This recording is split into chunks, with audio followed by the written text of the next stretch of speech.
আব্বা বল বেটা। আব্বা এই জমিগুলো সব আমাদের, তাও কত বিঘে হবে? ফের খেপা, তোর মা তোকে কোনোদিন বলে নাই?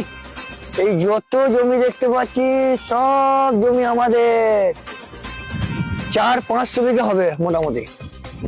না তো আব্বা, মা কোনোদিন তো আমাকে বলে নাই। জমিগুলো তুমি তাহলে কি করে পেলে?